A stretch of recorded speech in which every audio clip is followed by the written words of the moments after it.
Kung akala nyo nagkataon lang na sunod-sunod ang reklamo laban kay DOJ Secretary Boying Remulla, nagkakamali kayo. Maaaring may kinalaman ito sa pag-a-apply niya bilang susunod na ombudsman. Jairo Boliedo po, pahiram ng ilang minuto at pag-usapan natin. Ongoing ang selection para sa susunod na ombudsman na papalit sa Duterte appointee na si Samuel Martires. 17 ang aplikante at ang isa sa pinakamalakas ay si Remulla. Hindi basta lang pwedeng piliin ni President Ferdinand Marcos Jr. ang gusto niyang i-appoint na ombudsman. Tulad ng mga aplikante sa judiciary, ang mga aplikante para sa pagka-ombudsman ay dumadaan sa pagsusuri ng Judicial and Bar Council or JBC. At itong JBC ang magpo-forward ng shortlist ng mga kandidato sa Pangulo. Heto na ngayon ang problema ni Remulla. Ayon sa JBC rules, hindi ka po pwedeng mapasama sa shortlist kung humaharap ka sa kaso. Kung may kaso ka o reklamo, kailangan magpasa ka muna ng clearance para masama ka sa pagpipilian. Kaya nga diba nung nakaraan, parang may mga ugong-ugong na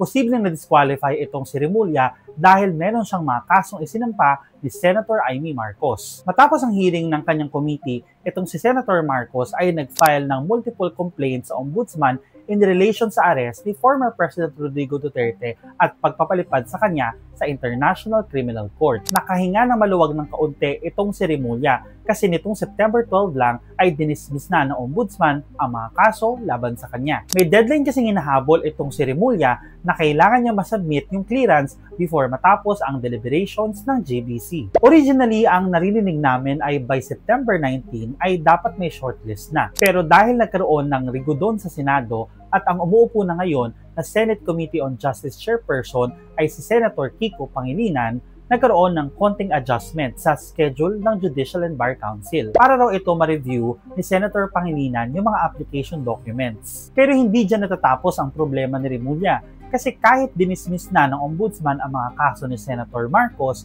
meron siyang dalawang panibagong reklamo. Nagsampa ng reklamo sa ombudsman si Acting Davao City Mayor Baste Duterte laban kay Remulla at iba pang mga opisyales dahil sa pagkakaaresto ng tatay niya. Ang abogado naman na si Ferdinand Topacio nag-file din ng complaint sa ombudsman in relation sa pagkakadetain kina Cassandra Leong at Sheila Lealgo, mga personalidad na may kinalaman sa Pogo. Sabi ni Remulla, itong mga complaints na final sa kanya ay bahagi daw ng organized effort para pigilan yung ombudsman application niya. Bakit nga ba may pagpigil umano? Napaka-powerful po kasi ng ombudsman.